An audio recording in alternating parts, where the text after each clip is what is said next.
أعوذ بالله من شر الشيطان اللعين الرجيم. بسم الله الرحمن الرحيم.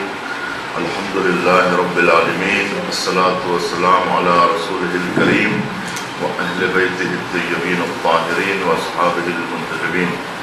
أما بعد، فقد قال أمير المؤمنين: بسم الله الرحمن الرحيم. أول الدين معرفته، وكمال معرفته التصديق به، وكمال التصديق به توحيده، وكمال توحيده الإخلاص له. گزشتہ یہ عرض کیا گیا تھا کہ اول الدین معرفتی کہ اس ابتدائے دین، آغاز دین،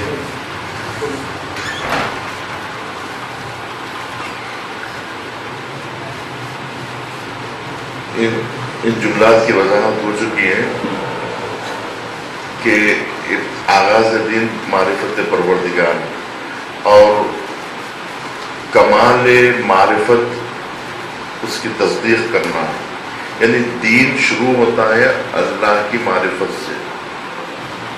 اول دین، آغاز دین، ابتدائے دین، دین کی پہچان اور دین کی ابتدا. جب آپ دین میں داخل ہوں گے تو آغاز دین اللہ کی معرفت ہے کہ معرفت پروردگار کے بغیر دین کا آغاز نہیں ہو سکتا ہے، ابتدا ہی نہیں ہو سکتی ہے. جو دین کا فاؤنڈیشن ہے، جو دین کا پایا ہے، دین کی عمارت جو کھڑی ہوگی، جن بنیادوں سے اس کا آغاز ہوگا، اس بنیاد کا نام توحید ہے. جس طرح سے دین کی تقسیم کی گئی ہے فروعات دین اور اصول دین. فروعات دین یعنی دین کی شاخیں، جیسے پہلا فلور، دوسرا فلور، یا جو ہے گراؤنڈ فلور، جو بھی ہے. لیکن یہ تو شاخیں ہیں. اس کے اصول یعنی اس کی جڑیں، اس کی بنیادیں. اب بنیادیں بھی کئی ہو سکتی ہیں، یعنی اصول دین بھی کئی ہو سکتے ہیں. ان اصول دین میں سب سے پہلا اصول دین توحید ہے. پہلا اصول دین معرفت پروردگار ہے، ابتدائے دین. اور اس کمال معرفت کیا ہے؟ معرفت ناقص بھی ہو سکتی ہے، کامل بھی ہو سکتی ہے. اللہ کو اپنے پہچانا، لیکن کیسی معرفت حاصل کی؟ ناقص معرفت حاصل کی یا کامل معرفت حاصل کی؟ وہ کمال و معرفت ہی، کمال معرفت یہ ہے تصدیق بھی، اس کی تصدیق کی جائے. معرفت کے حصول کے لیے کہا گیا کہ اس کی مخلوقات کا غور و فکر کرو. لا تفکروا فی ذات اللہ، معرفت حاصل کرنے کے لیے، بل تفکروا فی آلاء اللہ، اللہ کی نشانیوں میں غور و فکر کرو. کیونکہ ہر تصویر یہ پکار کے کہتی ہے کہ میرا کوئی مصور بھی ہے. ہر نقش یہ کہتا ہے کہ میرا کوئی نقاش بھی ہے. ہر بنائی گئی شے یہ دلالت کرتی ہے کہ میرا کوئی بنانے والا بھی ہے. ہر عمارت یہ کہتی ہے کہ میرا کوئی معمار بھی ہے. عمارت بغیر معمار کے نہیں ہو سکتی، تصویر بغیر مصور کے نہیں ہو سکتا ہے. تو اس طرح سے معرفت حاصل کی جائے گی. لیکن یہ تمام چیزیں جو خود اپنے وجود میں محتاج ہیں، یہ کامل معرفت نہیں عطا کر سکتی، صرف تصدیق کر سکتی ہے. معرفت کا کمال یہ ہے کہ اس کی تصدیق کی جائے کہ پروردگار عالم کا وجود ہے. ہم ایسے اہل نظر کو ثبوت حق کے لیے اگر رسول نہ ہوتے تو صبح کافی تھی. لیکن یہ صبح صرف تصدیق کر رہی ہے، یہ کائنات کا وجود تصدیق کر رہا ہے. اور پھر اگر کائنات کو صحیح طور کے اوپر اگر دیکھا جائے تو وہ تصدیق کرتا ہے. اگر کائنات کو صحیح طور پہ دیکھا جائے. چوتھے امام کہتے ہیں کہ ارن الاشیاء کما ہی، پروردگار تو اشیاء کو ویسے دکھا جیسے کہ وہ ہیں، ہم ویسے دیکھتے ہیں جیسے وہ نہیں ہیں. یعنی اس کی جو حقیقی کیفیت ہے اس میں ہم نہیں دیکھتے ہیں، بلکہ ہم اپنے رنگ میں دیکھتے ہیں. جس قسم کی عینک کا رنگ ہوگا اس قسم کی وہ شے نظر آئے گی. ہم نے جیسا بچوں کی جو عینکیں ہوتی ہیں کہ لال پرنی کی اگر عینک سے دیکھیں گے تو ہر چیز لال نظر آئے گی، پیلی پرنی کی عینک سے دیکھیں گے تو وہ چیزیں پیلی نظر آئیں گی. تو اب کس طرح سے دیکھیں کہ وہ اشیاء حقیقت میں نظر آئے؟ تو اس کے لیے جو ہے عقل سلیم کی ضرورت ہے، فکر سلیم کی ضرورت ہے کہ جو چیز جیسی ہے ویسا دیکھا جائے. تو الہی رنگ سے اگر دیکھیں گے اور عقل سلیم سے اگر دیکھیں گے تو وہ جو بیمار نظریں ہیں وہ ہر چیز کو بیمار طور پہ دیکھتی ہیں، اس کو حقیقت اشیاء نظر نہیں آتی. حقیقت اشیاء سالم فکر والوں ہی کو نظر آ سکتی ہیں. دنیا کی محبت سے اگر آپ دیکھیں گے تو ہر چیز جو ہے وہ دنیا کے رنگ میں رنگی ہوئی نظر آئے گی. تو معرفت کا کمال یہ ہے کہ معرفت ناقص نہ ہو. کامل جب معرفت ہوتی ہے تو اس کی تصدیق ہونا ضروری ہے کہ پروردگار عالم. اور اس کے لیے یہ ہے کہ افی اللہ شک، کہ اللہ کی ذات میں بھی شک ہو سکتا ہے. یعنی تصدیق کرے بغیر چارہ نہیں ہے. معرفت جب آپ حاصل کریں گے، جب جستجو کریں گے، کائنات کی ہستی میں غور و فکر کریں گے، معرفت کی جب آپ جستجو کریں گے تو اس کی تصدیق کرے بغیر آپ نہیں رہ سکتے. کہ اللہ کے وجود پر شک کا امکان ہی نہیں ہے. افی اللہ شک فاطر السماوات والارض، کہ جس نے زمین و آسمان کو پیدا کیا ہے اس کی ذات پہ بھی شک ہو سکتا ہے. تصدیق کس بات کی تصدیق؟ اس بات کی تصدیق کہ ہر چیز محتاج ہے اس کی ذات کی طرف. ہر شے ممکن ہے سوائے اس کے کہ وہ واجب الوجود ہے. اس لیے کہ سلسلہ ممکنات جہاں پر بھی جائے گا کہیں پر ختم نہیں ہو سکتا ہے کہ اس کو بنانے والا کوئی ہے، اس کا بنانے والا کوئی. تو جس کے سلسلہ جا رہا ہے وہ سب ممکنات کا سلسلہ ہے، اور ہر ممکن مفتقر ہے، ہر ممکن محتاج ہے. یعنی جس نے اسے بنایا، کس نے بنایا؟ جو بھی بنایا ہے، بنانے والا ہے، وہ آخری جو سلسلہ ہوگا اس کا واجب الوجود ہونا ضروری ہے.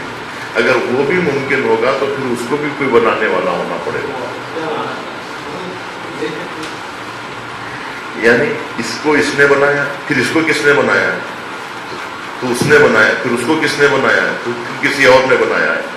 تب یہ جو سلسلہ ہے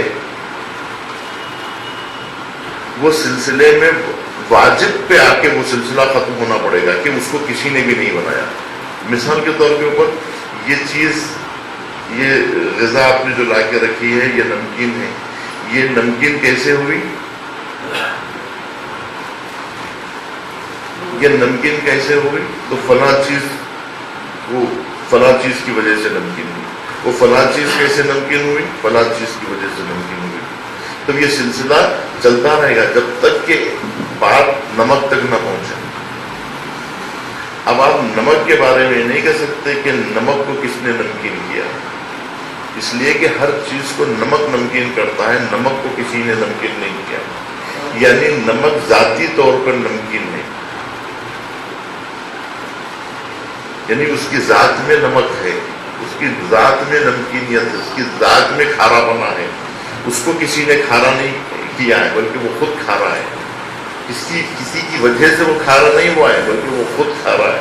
یعنی اس کی ذات میں کھارا پن پایا جاتا ہے، نمک کی ذات میں. تو مثال کے طور کے اوپر جہاں پہ کئی کمرے ہوں، اب کئی کمرے ہوں تو ایک کمرے میں آپ نے روشنی دیکھی، پہلے کمرے میں تو آپ نے کہا کہ یہ روشنی کہاں سے آئی؟ تو آپ دوسرے کمرے میں داخل ہوئے، وہاں پر بھی روشنی تھی، تو آپ تلاش کریں گے، تیسرے کمرے میں جائیں گے، وہاں پر بھی روشنی ہے، تو یہاں کی روشنی کہاں سے آئی؟ آخر میں جا کر آپ جو ہے یہ دیکھیں گے کہ ایک کمرے میں شمع رکھی ہوئی ہے، یا ایک کمرے میں جو ہے بلب چل رہا ہے، اس کی روشنی یا دوسرے کمرے میں پہنچی، دوسرے کمرے کی روشنی لیکن آخر میں جہاں پر چراغ جل رہا ہے، جہاں وہ جو روشنی ہے چراغ کی، وہ جو ہے چراغ کی جو روشنی ہے وہ ذاتی روشنی ہے، وہ خود روشن ہے۔ اس چراغ کی روشنی سے کمرہ روشن ہوا، اس کمرے کی روشنی کھڑکیوں کے ذریعے سے دوسرے کمرے میں پہنچی، دوسرے کمرے سے تیسرے کمرے میں پہنچی۔ تو یہ جو روشنی ایک سے دوسری جگہ پہنچی، لیکن یہ سلسلہ جا کر کہیں پر ختم ہونا ضروری ہے نا، کہیں پر بھی ختم ہونا ضروری ہے۔ وہ جہاں پر ختم ہوتا ہے اس کا ذاتی ہونا ضروری ہے۔ تو لہذا یہ ممکنات کا سلسلہ واجب الوجود کی ذات پہ ختم ہوگا۔ جو واجب الوجود ہوگا وہ واجب بالذات ہونا چاہیے، یعنی واجب الوجود کسے کہتے ہیں؟ یعنی جس کا ہونا ضروری ہے۔ واجب یعنی واجب ہے، وجود یعنی جس کا ہونا ضروری ہے، وجود یعنی ہونا، واجب ضروری ہے یعنی وجود یعنی ہونا، جس کا ہونا یہ وجود رکھتی ہے، یعنی یہ ہے، یہ واجب الوجود ہے، یعنی اس کے لیے ہونا ضروری ہے۔ اب یہ ہے تو اس کے لیے ہونا ضروری ہے یا نہیں ہے، یا یہ ہو بھی سکتی ہے یا نہیں بھی سکتی ہے۔ اس وقت اگر یہ چیز ہے تو اس کے لیے ہے تو ہونا ضروری ہے اس کے لیے یا نہیں ہے؟ اگر یہ ہے تو اس کے لیے ہونا ضروری ہے، اگر یہ نہیں ہے تو اس کے لیے ہونا ضروری نہیں ہے۔ جو چیز نہیں ہے اس کے لیے ہونا ضروری نہیں ہے۔ اب یہ جتنی چیزیں نہیں ہیں اس کے لیے نہیں ہونا ضروری ہے، اس لیے وہ نہیں ہے۔ اگر اس کے لیے ضروری ہو جاتا تو وہ ضرور ہوتی۔ اب یہ ہے تو ہونا ضروری ہے۔ تو اب جتنی چیزیں آپ یہاں دیکھ رہے ہیں نا، یہ سب واجب الوجود ہے۔ ہم واجب الوجود ہیں، آپ واجب الوجود ہیں، ہر چیز یہاں پر جتنی ہے وہ سب واجب الوجود ہے۔ کیوں؟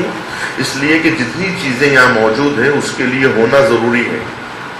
اگر ہونا ضروری نہیں ہے تو اس کا مطلب یہ کہ وہ ہو بھی سکتی نہیں بھی سکتی، جبکہ یہ ہے۔ اگر ہے تو ہونا ضروری ہے، لیکن یہ ہے ضرور، ہم واجب الوجود ضرور ہیں، لیکن واجب الوجود بالذات نہیں ہے۔ ہماری ذات میں وجود نہیں پایا جاتا ہے، ذاتی طور پہ ہمارا ہونا ضروری نہیں تھا۔ اگر ہمارا ہونا ضروری ہوتا تو ہم پہلے بھی ہوتے، ہمیشہ سے ہوتے۔ اگر ہماری ذات میں ہونا ہوتا، ہماری ذات میں ہونا نہیں تھا، بلکہ ہماری ذات میں نہیں ہونا، یعنی محتاج تھی ہماری ذات، ہو بھی سکتی تھی نہیں بھی سکتی تھی۔ ہماری ذات ایسی تھی کہ جو پیدا ہو بھی سکتی تھی نہیں بھی ہو سکتی تھی۔ ہم آدمی ہیں، ہم آدمی ہیں، آدمی ہو بھی سکتا تھا نہیں بھی سکتا تھا، پیدا ہو گیا تو موجود ہو گئے۔ تو لیکن جب ہماری ذات میں ہو بھی سکتے تھے نہیں بھی سکتے تھے، تو اگر ہوئے ہیں تو کسی نے ہمیں وجود دیا ہے تبھی تو ہم ہوئے ہیں۔ یعنی ہماری ذات ممکن تھی۔ ممکن اس چیز کو کہتے ہیں جو ہو بھی سکتی ہے نہیں بھی سکتی ہے۔ جیسا انسان ہے، انسان اب ہمارا بیٹا ہے، ہو بھی سکتا ہے نہیں بھی ہو سکتا تھا۔ کوئی بھی چیز جو بھی ممکن کے دائرے میں ہے وہ ہو بھی سکتی نہیں بھی ہو سکتی ہے، لیکن اگر ہوئی ہے تو کسی نے اسے وجود دیا ہے تو وہ ہوئی ہے۔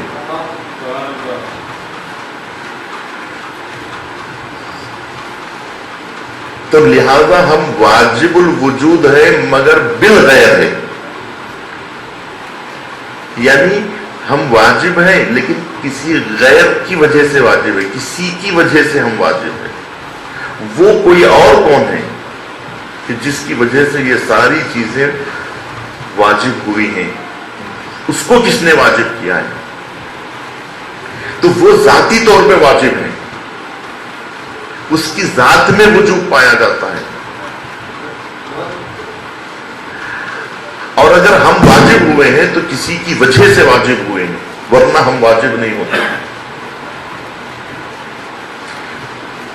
کیونکہ یہ واجب ہونا ہماری ذات کا لازمہ نہیں ہے، بلکہ یہ عارضی ہے۔ آج ہمارے ساتھ وجوب جڑا ہوا ہے تو ہم واجب ہے، کل وجوب جڑا ہوا نہیں تھا تو ہم واجب نہیں تھے، پھر کل آئندہ ہمارے ساتھ وجوب ہٹا لیا جائے گا تو ہم واجب نہیں رہیں گے۔ وجوب آج کچھ دیر کے لیے ہم سے جڑا ہوا ہے، یعنی وجود ہم سے کچھ دیر کے لیے جڑا ہوا ہے تو آج ہم موجود ہیں۔ ہمارا موجود ہونا ہماری ذات کا لازمہ نہیں ہے، کسی نے ہمیں موجود کیا ہے تو ہم موجود ہوئے ہیں۔ تو لہذا یہ ساری کائنات محتاج ہے، وہ واجب ہے۔ تصدیق کرنا ہے اس بات کی، اور یہ تصدیق ضروری ہے۔ اگر ہم اپنی ذات کی تصدیق کر رہے ہیں تو ہماری ذات کی تصدیق سے پہلے اس کی وہ ثابت ہوتا ہے، بعد میں ہم ثابت ہوتے ہیں۔ اگر ہم کہتے ہیں کہ ہم موجود ہیں، ہم موجود ہیں یا نہیں ہیں؟ ہم کو اپنے وجود پہ بھی شک ہے کیا؟ اگر ہم موجود ہوئے ہیں تو ہمارا وجود خود بتا رہا ہے کہ ہم خود سے نہیں ہوئے ہیں بلکہ کسی نے ہمیں موجود کیا ہے۔ اگر ہم خود سے ہوئے ہیں تو ہم پہلے بھی ہو گئے ہوتے، ہم پہلے بھی ہوتے اگر ہم خود سے ہوتے، ہماری ذات میں وجود ہوتا۔ تو لہذا اس کا مطلب یہ ہے کہ ہمارا وجود خود پکار کے کہہ رہا ہے کہ کسی نے ہمیں بنایا ہے، یعنی تصویر خود پکار کے کہہ رہی ہے کہ اس تصویر کو کسی نے بنایا ہے۔ اب میں ایک تصویر بتا کے آپ کو کہوں کہ یہ تصویر خود بخود بن گئی ہے تو آپ ماننے کے لیے تیار نہیں ہوں گے۔ میں جنگل میں آپ کو لے جاؤں اور جنگل میں لے جاتے آپ کو ایک مکان نظر آئے گا، اور آپ پوچھیں کہ اس مکان کو اس جنگل میں کس نے بنایا ہے، تو میں کہوں کہ یہ مکان جنگل میں خود بخود بن گیا، تو آپ کہیں گے ایسا ہو ہی نہیں سکتا کہ اس سنسان مقام پہ یہ مکان خود بخود بن ہی نہیں سکتا ہے۔ یعنی مکان پکار کے کہہ رہا ہے کہ مجھے کسی نے بنایا ہے یہاں جنگل میں، یعنی عمارت خود کہہ رہی ہے، یہ آسمان خود کہہ رہا ہے کہ مجھے کسی نے بنایا ہے، یہ زمین پکار کے کہہ رہی ہے مجھے کسی نے بنایا ہے۔ اگر میں تھوڑی دیر کے لیے بنانے والے کا انکار کر بھی دوں تو میرا وجود خود پکار کے کہے گا کہ نہیں، مجھے کسی نے بنایا ہے۔ درخت راستہ روک کے پوچھے گا کہ بتا تیرا خالق کون ہے، یعنی درخت خود پکار کے کہہ رہا ہے کہ مجھے کسی نے بنایا ہے، میں خود سے بنا نہیں ہوں۔ سمندر کہتا ہے کہ مجھے کسی نے بنایا ہے، میں خود سے بنا نہیں ہوں۔ آپ سمندر دیکھتے ہیں تو دیکھتے ہی آپ کہتے ہیں کہ اس کو کسی نے بنایا، یہ خود بخود نہیں بن سکتا ہے، ہر چیز ایسی ہے۔ تو کمال معرفت یہ ہے کہ اس کی تصدیق کی جائے۔ جب آپ معرفت کا راستہ اپنائیں گے تو معرفت کے راستے میں آپ کو کمال معرفت یہ ہوگی کہ آپ اس کی تصدیق کریں۔ معرفت کا نتیجہ بغیر تصدیق کے نکل ہی نہیں سکتا۔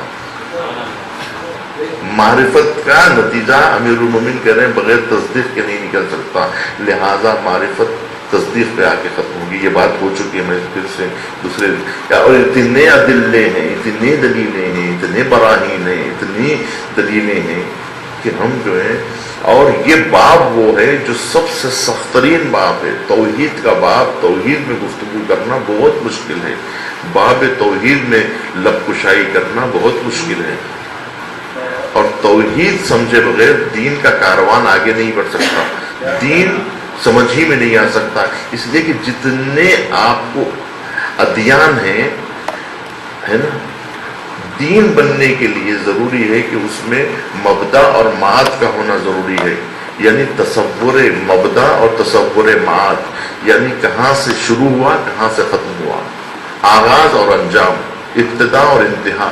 یہ دو تصور کے بغیر کوئی دین نہیں بن سکتا۔ دین کے لیے آغاز اور انجام کا ہونا ضروری ہے، ابتدا اور انتہا۔ یہ دو ستون کے بغیر کوئی بھی چیز ٹھہر نہیں سکتی ہے، یعنی دین بن نہیں سکتا۔ تو دین کی ابتدا کہاں سے ہوگی؟ تو کہاں دین کی ابتدا معرفت پروردگار سے ہوگی۔ تصور پروردگار سے پہلے خدا کو مانے بغیر توحید شروع نہیں ہو سکتی، معرفت پروردگار کے بغیر دین شروع نہیں ہو سکتا۔ کمال و معرفت ہی تصدیق بھی، وہ کمال تصدیقی توحید. کمال تصدیق یہ ہے کہ وہ واجب الوجود ایک کے علاوہ دو نہیں ہو سکتی. دو نہیں ہو سکتے. وہ ایک. آپ اگر تصدیق کر رہے ہیں، مان رہے ہیں اللہ کو، لیکن اگر جو ہے خدا کو اگر توحید کے ساتھ نہیں مان رہے ہیں تو گویا آپ اس کو نہیں مان رہے ہیں. 100 خداؤں کے ساتھ وہ بھی ایک خدا کو مان رہے ہیں.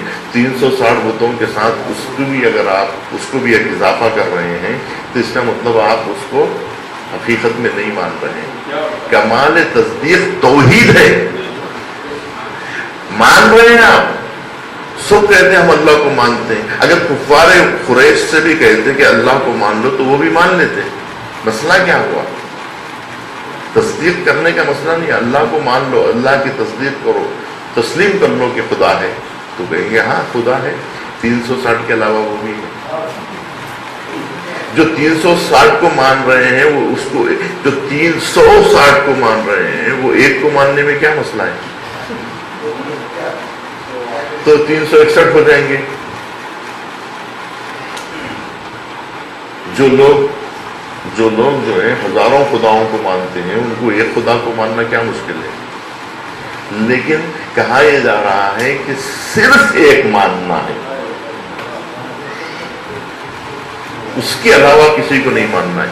یعنی اسلام کیا کہہ رہا ہے؟ اسلام کہہ رہا ہے پہلے کافر بنو پھر مسلمان بنو. پہلے انکار کرو پھر اقرار کرو. لا الہ. لا الہ کا مطلب کیا ہے؟ انکار. خداؤں سے کفر اختیار کرو، خداؤں سے کا انکار کرو. لا الہ پہلے نفی ہے، کوئی خدا نہیں، کوئی الا اللہ. پہلے کفر، پہلے انکار. لا الہ اگر یہیں پہ رک جائے تو قتل واجب ہو جائے. لا الہ کوئی خدا نہیں ہے بول رہے ہیں، انکار کر رہے ہیں آپ سب کا انکار. لیکن جس کا اقرار کر رہے ہیں وہ اس فہرست میں نہیں ہے. وہ ہے جس کا انکار ہو ہی نہیں سکتا.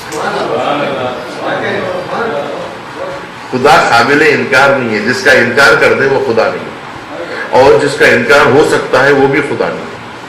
اگر کوئی کہے میں خدا کو نہیں مانتا تو آپ کہیے میں بھی نہیں مانتا. تو کہیں گے وہ کیسے ہوتا؟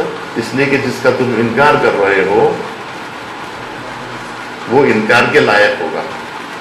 ہم جس خدا کو مانتے ہیں اس کا انکار ہو ہی نہیں سکتا.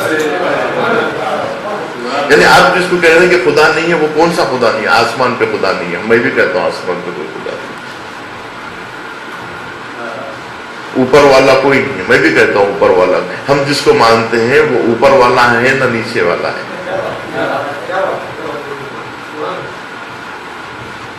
جس کو آپ کہہ رہے ہیں انکار کر رہے ہیں وہ ایک تصور میں آپ نے خدا بنایا ہے، اس کا انکار کر رہے ہیں. اور جو خدا تصور میں آ جائے وہ خدا کو ہم مانتے نہیں.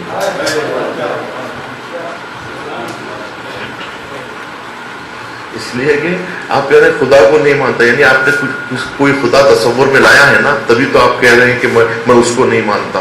تو جو تصور میں آ گیا وہ خدا نہیں ہے، اس کا تو انکار ہی کرنا چاہیے.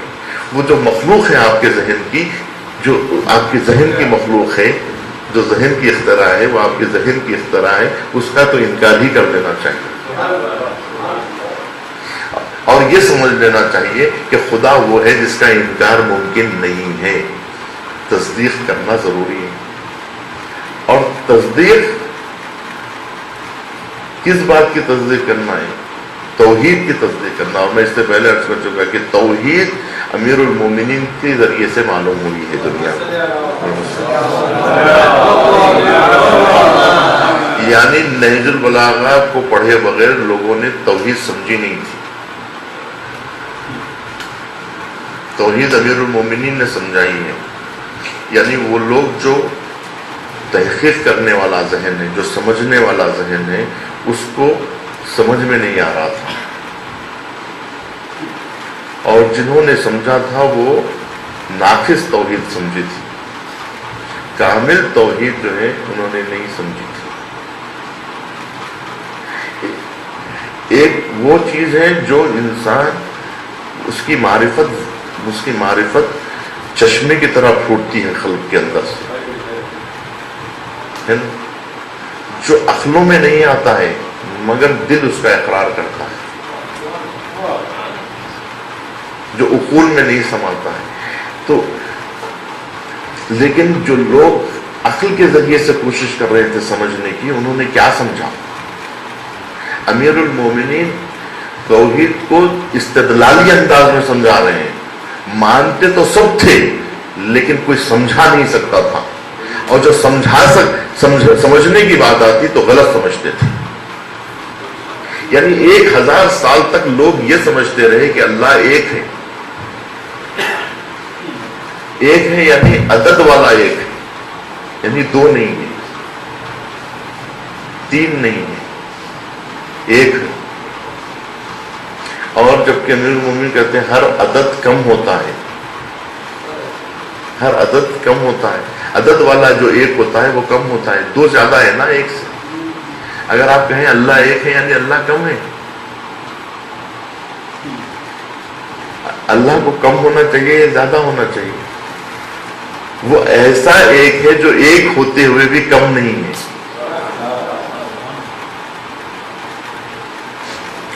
اور جو ایک ہوتا ہے وہ اکیلا ہوتا ہے تو وحشت ہوتی ہے، اس کو جو ہے انس کی ضرورت ہوتی ہے.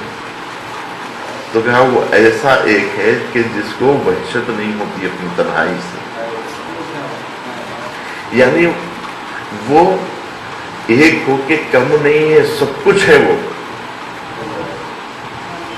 اس کے علاوہ کچھ نہیں ہے. وہ واحد عدد نہیں ہے، واحد نوع نہیں ہے. نوعی واحد بھی ہوتا ہے، انسان ایک نوع ہے، نوع واحد ہے. تو خدا ایسا ایک ہے جو ایک واحد عددی ہے، نہ واحد نوعی ہے، نہ واحد جنسی ہے، بلکہ احدی الذات ہے، جس کی ذات میں وحدت پائی جاتی ہے. واحد اس کی صفت نہیں ہے بلکہ وحدت اس کی ذات کا لازم ہے، احدی الذات.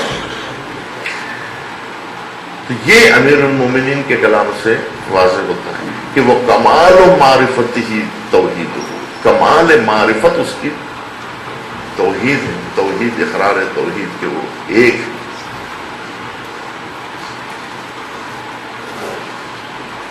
وہ کمال توحید ہی الاخلاص لہو. اور کمال توحید یہ ہے کہ اس سے ہر صفت کی نفی کی جائے، اس کو پاک و پاکیزہ سمجھا جائے. آپ کہہ رہے ہیں کہ جو ہے انسان ایک ہے، وہ ایک ہے، آنکھیں 2 ہیں، کان 2 ہے، اس سب کا مجموعہ جسم ہے نا. لیکن اس کا مطلب یہ ہے کہ یہ ایک ہو کے بھی جو ہے کئی جو ہے اس کے صفات ہیں، سمیع ہے، بصیر ہے. تو جیسے انسان کے صفات ہوتے ہیں ویسے جو ہے اللہ کی صفات نہیں ہو سکتے. جیسے انسان کو جیسے ہم تشبیہ دیتے ہیں ویسی تشبیہات ہم خدا کو نہیں دے سکتے. الاخلاص لہو، وہ پاک ہے، جسم نہیں رکھتا ہے، مرکب نہیں ہے، اس سب چیز کی الاخلاص، خالص، پاک ہے، منزہ ہے، ہر چیز سے، ہر نقص سے پاک ہے. جسم ہونا نقص ہے، جسم محتاج ہوتا ہے مکان کا، زمان کا. وہ منزہ ہے یعنی پاک ہے. اور کمال پاکی کیا ہے؟ وہ کمال الاخلاص لہو. اب یہاں سے آج کی ہماری گفتگو، وہ کمال الاخلاص لہو نفی صفات عنہ. کمال اخلاص یہ ہے کہ ہر صفت کی نفی کی جائے. یہ سمجھنا بہت ضروری ہے، اور اس کو سمجھے بغیر توحید سمجھ میں نہیں آ سکتی. اس کا مطلب کیا ہے؟ ہر صفت کی نفی کی جائے، ہر صفت کی جو ہے نفی کی جائے. یہ بہت اہم مسئلہ ہے. یعنی اس کا مطلب کیا ہے؟ اس کے اندر کوئی صفت نہیں پائی جاتی ہے. نہ وہ قدیم ہے نہ متکلم ہے، کوئی صفت اس کے اندر نہیں پائی جاتی. سمیع ہے نہ بصیر ہے، ہر صفت کی نفی. عالم ہے، فاضل ہے، متکلم ہے، صادق ہے، کوئی صفت، نفی الصفات عنہ. تو اللہ میں کوئی صفت نہیں ہے.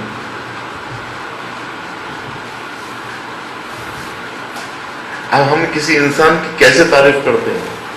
کہتے ہیں یہ صاحب عالم ہے، مفکر ہے، مدبر ہے نا، متکلم ہے، یہ سچے ہیں، صادق ہے، یہ امین ہے، امانت دار ہے، یہ جو ہے بڑے رحم دل انسان ہیں.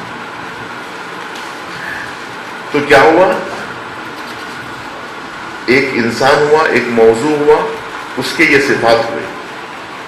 ایک انسان ہے جو متکلم ہے، ایک انسان ہے جو بولتا ہے، ایک انسان ہے جو دیکھتا ہے، ایک انسان ہے جو سنتا ہے. ایک انسان ہوا، ایک آپ ہوئے، ایک آپ کے صفات ہوئے. ایک آپ ہوئے، ایک آپ کے صفات. آپ ایک شخصیت ہے، ایک الگ شخصیت ہے. ہو سکتا ہے کہ آپ ہنرمند ہو یا نہ ہو سکتا ہے کہ آپ دیکھتے ہو یا نہ دیکھتے ہو، لیکن آپ تو آپ رہیں گے. ہو سکتا ہے کہ آپ کبھی دیکھتے ہو کبھی نہ دیکھتے ہو.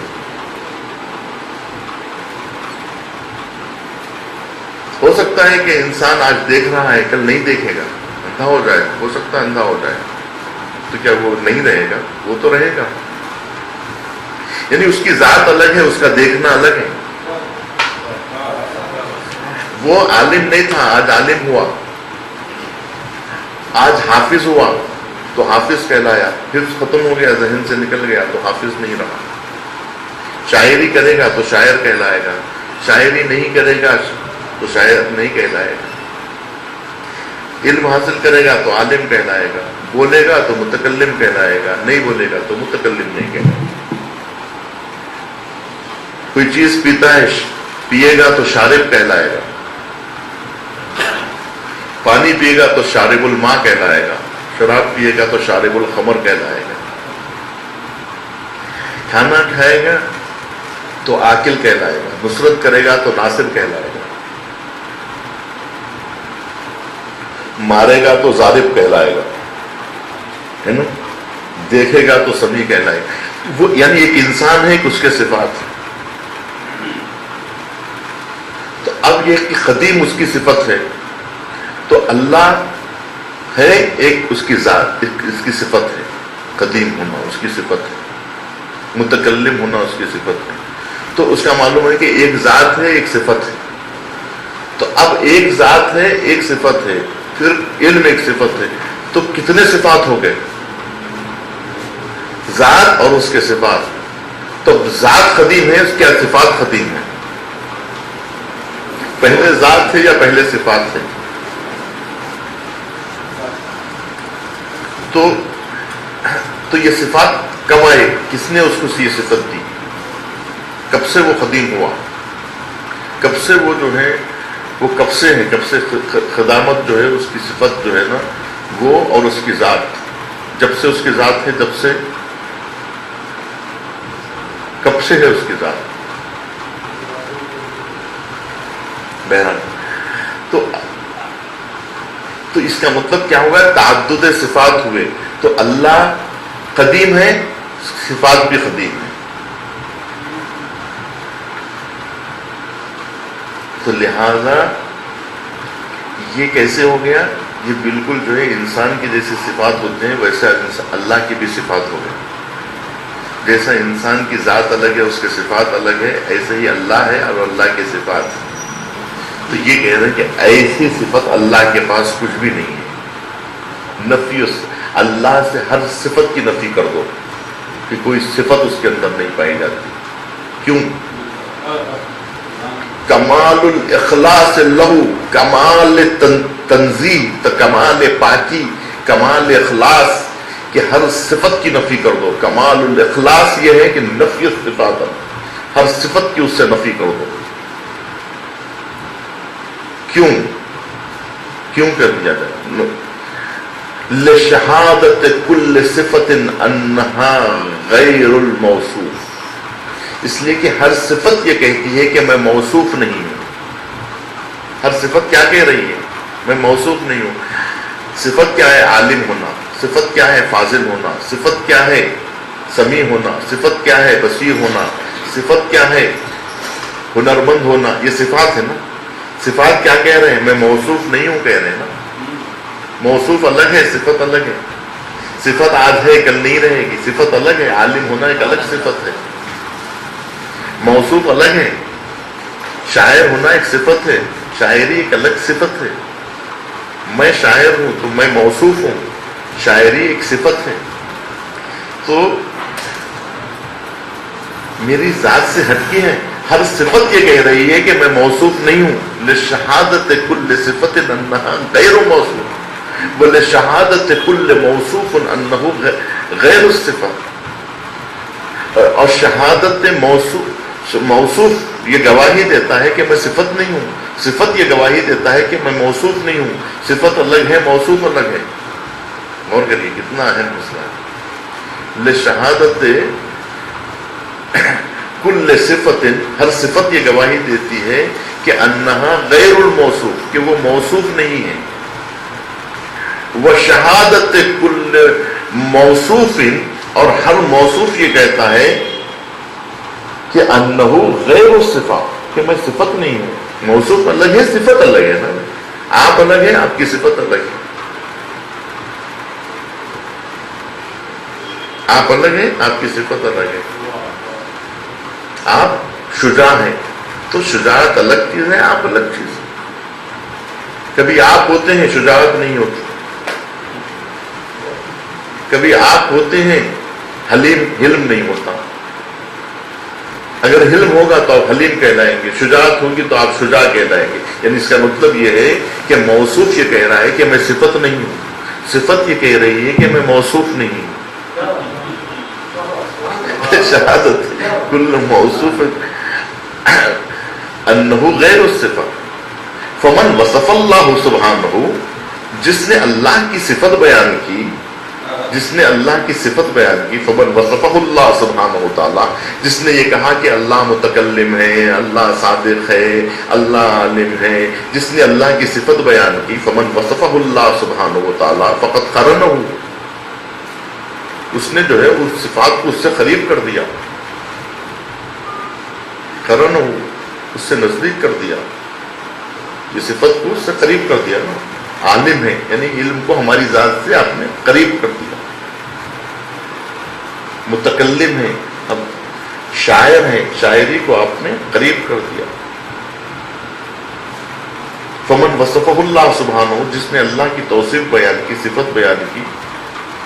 فقط قرنہ، اس نے قریب کر دیا، نزدیک کر دیا. ومن قرنہ فقط ثناہ، جس نے قریب کر دیا، نزدیک کر دیا، اس نے دوئی اختیار، دو کر دیا نا. ایک صفت، ایک موصوف.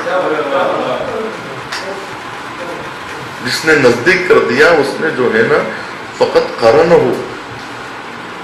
ومن قرنہ، جس نے جو ہے نا قریب کر دیا. فقط ثناہ، اس نے دو کر دیا. ایک یہ، ایک وہ، دو کا خیال ہو گیا. اور ثناہ، ومن ثناہ فقط جزاہ، اور جس نے دو کر دیا اس نے جز، ایک جز ہے، یہ ایک جز ہے، اس نے مرکب کر دیا نا. ومن ثناہ فقط جزاہ، جو دوئی کا خیال ہوا وہ جز کا خیال ہو گیا نا. یہ ایک جز ہے، یہ ایک جز ہے، صفت ایک جز ہے، موصوف ایک جز ہے. گویا جس نے دوئی کی، ومن ثناہ فقط جزاہ، وہ جز کا خیال ہو گیا.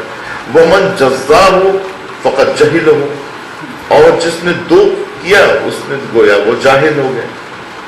جس نے تجزیہ کیا، جس نے جو ہے دوئی پیدا کر دیا، اس نے جو ہے جز بنا ڈالا. اور جس نے جو اجزاء کا قائل ہو گیا وہ بے خبر رہا. اس لیے کہ جو ہے اللہ جو ہے دو نہیں ایک ہے، اجزاء نہیں ہے اس کے، جز اجزاء نہیں ہے اس کے اندر. دوئی پیدا کر دیا اور اس نے جز بنا ڈالا. ومن ثناہ یعنی دوئی پیدا کر دیا. ومن ثناہ فقط جزاہ، اس نے اجزاء کے قائل ہو گیا. ومن جزاہ فقط جہل، اور جو اجزاء کا خیر ہو گیا وہ بے خبر رہا، وہ جاہل ہو گیا. ومن جہلہ فقط اشارہ الیہ، اور جو جاہل ہے وہ کیا کہہ رہا، فقط اشارہ کر رہا ہے نا. اور جس نے جو بے خبر رہا اس نے اسے قابل اشارہ سمجھ لیا. وہ عالم آ رہے ہیں، وہ متکلم آ رہے ہیں، وہ شاعر آ رہے ہیں، اس نے اشارہ کر دیا. اور جو بے خبر رہا اس نے اسے قابل اشارہ سمجھ لیا، اور جس نے اسے قابل اشارہ سمجھ لیا اس نے اس کی حد بندی کر دی. ومن اشارہ الیہ فقط حدہ، اس نے محدود کر دیا. اشارہ کیا یعنی اس جگہ پہ محدود کر دیا، اس جگہ اشارہ کیا تو محدود کر دیا. ومن اشارہ الیہ فقط حدہ، ومن حدہ فقط حدہ، جس نے محدود کر دیا اس نے اس کو شمار کر لیا، اس نے اس کو شمار کر لیا، اس کو عدد میں اس کو جو ہے شمار میں لا لیا. کس طرح سے امیر المومنین توحید بیان کر رہے ہیں، کس طرح توحید کا سبق پڑھا رہے ہیں، کس طرح توحید سمجھا رہے ہیں، کس طرح توحید کو ایک ایک کر کے ایک ایک بات کو کس طرح سے سمجھا رہے ہیں کہ یہ صفات کو جس طرح سے تم انسان کی صفات بیان کرتے ہو اس طرح سے تم اللہ کے بھی صفات بیان کرتے ہو. کہ خدا کون ہے تو کہا متکلم ہے، صادق ہے. یہ صفات کو قدیم ہے، یہ سارے صفات کو تم کیسے بیان کرتے ہو؟ جیسے کہ انسان کے لیے بیان کیا جاتا ہے ویسا سمجھتے ہو؟ یہ صفات کو تم کیا سمجھتے ہو کہ یہ صفات اس کی ذات سے الگ سمجھتے ہو؟ ومن حدہ فقط عدہ، جس نے جو ہے اسے قابل اشارہ سمجھا، اس کی حد بندی کر دی، اس نے محدود سمجھا اور دوسری چیزوں کی اس کی قطار میں لا کے ٹھہر دیا، عدد میں لا دیا، شمار میں لا دیا. عدہ. ومن قال فیما فقط ضمنہ، اور جس نے یہ کہا کہ وہ کسی چیز میں ہے اس نے اسے کسی شے میں فرض کر لیا. یہاں ہے تو اس نے جو ہے اس میں فرض کر لیا. جیسے جو ہے کہا جیسے کوزے میں پانی ہے، اس میں فرض کر لیا، اس میں ہے یعنی اس میں فرض کر لیا. اور جس نے یہ کہا کہ وہ کسی چیز پر ہے اس نے اور جگہوں سے اسے خالی کر دیا. اوپر ہے یعنی نیچے نہیں ہے، ادھر ہے یعنی ادھر نہیں ہے، ادھر ہے یعنی ادھر نہیں ہے. اس نے کہا کہ کسی کے اوپر ہے. ومن علامہ فقط اخلا منہ، جس نے کہا کہ اوپر ہے اس نے دوسری چیزوں سے اس کو خالی سمجھ لیا. آج انشاءاللہ یہیں تک. لیکن یہاں پر امیر المومنین کیا سمجھا رہے ہیں کہ صفات زائد بر ذات نہیں ہے، صفات زائد بر ذات نہیں ہے، ذات سے پہ اضافہ نہیں ہے، زائد بر ذات نہیں ہے بلکہ عین ذات ہے. صفات عین ذات ہے، زائد بر ذات نہیں ہے. ذات کے اوپر اضافہ نہیں کہ ذات ہو کہ صفات ہو، وہ ہو اور اس کے صفات ہو نہیں. اس کے صفات اس کی عین ذات ہے کہ اس کی ذات سے وہ جدا نہیں ہے، اس کی ذات کا لازمہ ہے. وجود اس کی ذات کا لازمہ ہے، وہ الوجود ہے، وہ العلم ہے، وہ العلم ہے. یعنی وہ عالم ایسا نہیں ہے کہ اس کی ذات یہ صفت اس کی ذات پر زائد ہو کہ اس کی ذات الگ ہوگی اس کی صفات الگ ہو، بلکہ اس کی ذات اس کی صفات اس کی عین ذات ہے، اس کی ذات کا لازمہ ہے. یہ سارے صفات جو ہے ایک مرکز پہ آتے ہیں. وجود عین وجود ہے، عین حی ہے. وہ حیات بے شعور نہیں ہے، وہ حیات خود باشعور ہے. وہ حیات ایسی نہیں ہے جو دیکھتی نہ ہو، وہ حیات سمیع ہے، وہ حیات بصیر ہے، یعنی یہ حیات کا لازمہ ہے، وجود کا لازمہ ہے. صفات عین ذات ہے، خود ذات ہے، ذات سے ہٹ کے نہیں ہے. ذات اور صفات الگ الگ نہیں ہے. جہاں الگ الگ ہو جائے وہ مخلوق ہے، جہاں ایک ہو جائے وہ خالق.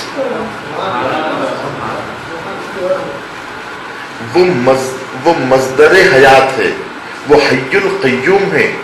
حیات اس کی ذات کا ویسا نہیں ہے کہ حیات کہیں سے آئی ہو، وہ ہو اور اس کی اور حیات الگ ہو، ایسا نہیں ہے. حیات ہی کا نام، الحیات کا نام، الوجود کا نام پروردگار ہے. تو یہ توحید ہے. اس توحید کو سمجھے بغیر کہ متعدد صفات کے اگر ہم قائل ہو جائیں تو پھر جو ہے ہم توحید فی ذات کے قائل نہیں ہوں گے، توحید فی صفات کے قائل نہیں ہوں گے. یعنی مطلب یہ ہے کہ توحید فی ذات نہیں بلکہ توحید فی صفات کے بھی قائل ہونا ہے کہ صفات میں وحدت پائی جاتی ہے، یہ صفات متعدد نہیں ہے. تو توحید فی ذات، توحید فی صفات، پھر توحید فی الافعال کہ وہ فعل میں کسی کا محتاج نہیں ہے. یہ جب تک آپ نہیں مانیں گے، آپ اس کو محتاج سمجھیں گے، بنانے میں محتاج سمجھیں گے، دیکھنے میں محتاج سمجھیں گے، بولنے میں محتاج سمجھیں گے. اس کا مطلب یہ ہے کہ جو محتاج ہوتا ہے وہ خدا نہیں ہوتا ہے. خدا محتاج نہیں ہوتا ہے. تو یہ توحید اگر آپ کی، اور تشیع کی پہچان توحید ہے. آپ کو کسی بھی مذہب میں توحید نہیں مل سکتی ہے. یہ سب سے اچھا فرقہ کیوں ہے؟ سرخاب کے پر لگے ہوئے. اس مذہب مذہب کیوں اچھا ہے؟ اس کا ہر آدمی جو ہے نا مطلب کروڑ پتی ہے، اس لیے اچھا مذہب ہے. یا اس مذہب کا ہر آدمی بافہم ہے، باشعور ہے، اس لیے یہ اچھا مذہب ہے. یہ اچھا مذہب کیوں ہے بھائی؟ سارے مذاہب اس میں یہ سب سے اچھا مذہب یہ کیوں ہے؟ اس لیے کہ اس مذہب کے رہنما اچھے ہیں. اگر کوئی دوسرے مذہب کے رہنما اچھے نہیں ہیں. لیکن کیا دنیا کو دین کو کس چیز کی ضرورت ہے؟ رہنما کس چیز کی رہنمائی کریں گے؟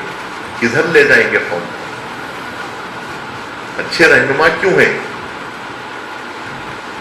اچھے رہنما وہ ہے جو گمراہ کر دے، وہ اچھا رہنما ہے. پھر بات یہی آئے گی، اچھا رہنما جس کے پاس ہے وہ اچھا رہنما کیوں ہے؟ وہ صحیح رہنمائی کرتا ہے اس لیے اچھا رہنما ہے. جو منزل تک لے جاتا ہے اس لیے اچھا رہنما ہے. وہ گمراہ کر دے تو اچھا رہنما ہے. تو گمراہ کریں اور اچھا کریں کا مطلب کیا ہوا؟ یعنی جو توحید کا راستہ صحیح طور پہ دکھائے وہ سچا رہنما ہے، اور جو توحید کے راستے سے گم کر دے وہ گمراہ رہنما ہے. تو اس کا مطلب یہ ہے کہ ہمارا مذہب سب سے اچھا مذہب اس لیے کہ ہمارے پاس سب سے خالص توحید ہے. سب سے پختہ دین اس لیے ہے کہ ہمارے پاس توحید پختہ ہے. کسی کے پاس بھی توحید آپ کو پختہ نہیں نظر آئے گی. اسی لیے ایک سنی عالم کا کہنا یہ ہے کہ مذہب دین اسلام مفروض ہے دو شخصیتوں کا، توحید میں علی کا اور دعاؤں میں امام سجاد کا.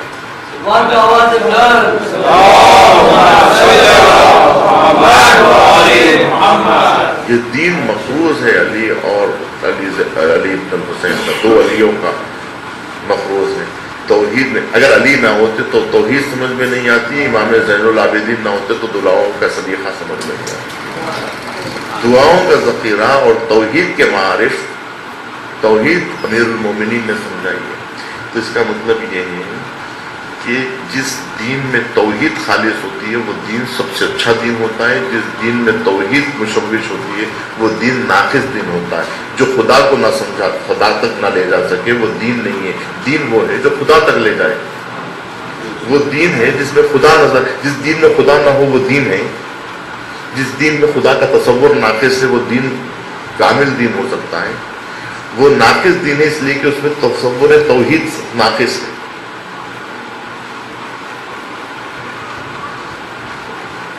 یہ سب سے اہم مسئلہ ہے. تو لہذا ہم دعا کریں کہ پروردگار ہمیں توحید کا جام پلا اور توحید ہمارے رگو پے میں بسے، تو توحید کو سمجھنے کی ہمیں توفیق نصیب ہو اور معرفت پروردگار کی توفیق ہمیں نصیب ہو. اگر یہ توفیق ہمیں مل گئی، جیسا امام حسین کہتے ہیں ماذا وجد من فقدک، جس نے تجھے پا لیا اس نے کیا کھو دیا، اور جس نے تجھے کھو دیا اس نے کیا پا لیا. اگر ہمارا دامن اگر توحید سے بھرا ہوا ہے تو ہمارے پاس سب کچھ ہے. اگر ہمارے پاس توحید نہیں ہے، اگر اللہ پر ایمان نہیں ہے تو ہمارے پاس کوئی دولت نہیں ہے. تو لہذا ہم دعا کریں کہ پروردگار ہمیں ہمارے قلوب کو نور وحی، نور ایمان، نور ولایت، نور محبت اہل بیت سے منور فرما، کہ ہمیں عقل سلیم، فکر سلیم اور خالص دین کو سمجھنے کی توفیق عطا فرما. پروردگار امام زمانہ کے ظہور میں تاجیل فرما، ہمیں ان کے ناصروں میں شمار فرما. السلام علیکم.